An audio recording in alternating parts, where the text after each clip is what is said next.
Hi, Asha. It's Kim here.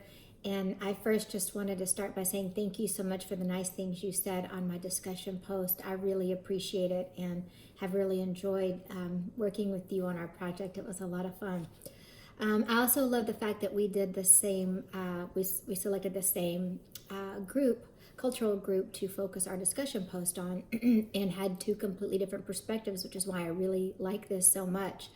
I like how you focused on multiracial Americans can feel like outsiders and how that's a real important word.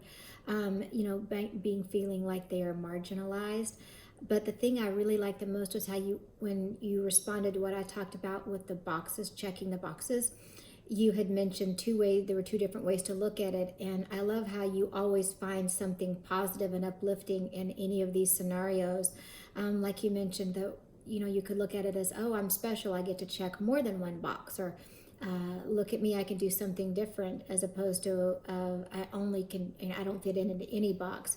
And I hadn't really thought about that either, but as a counselor, I think you really will bring that to the table with your clients, and I think they will really benefit from such a optimistic point of view, to come.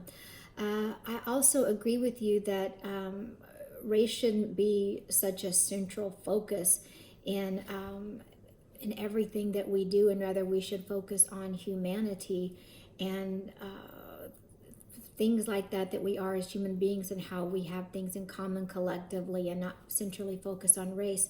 I loved your story about your friend from Saudi Arabia, and what a unique perspective she had.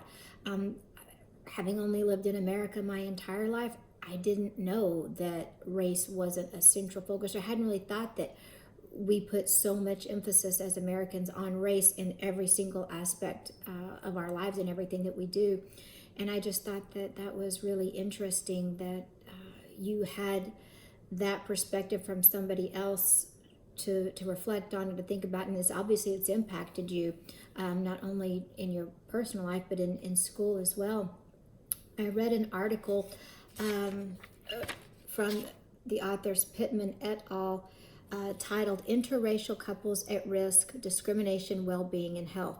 And they had an alarming statistic that I thought was interesting regarding something you mentioned, such as children of biracial children who had parents of two separate races, and how they might not feel like they fit in anywhere on either side, whether it was African American and white, or any other race.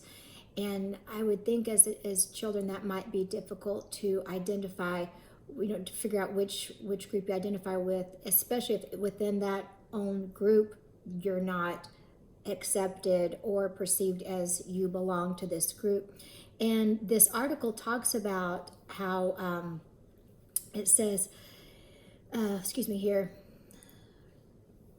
that biracial couples of black and white interracial experiences experience stress and discriminatory experiences, worsen depression, and poor self-rated health and well-being. And that really struck me, that is heartbreaking, that on top of just life, just regular life, regardless of what race you are, the things that we all go through collectively in marriage and things like that, but to add that you have a lower quality of well-being and overall health simply because of being a mixed race couple, that really hit me hard, and really made me reflect on that, and it was kind of sad.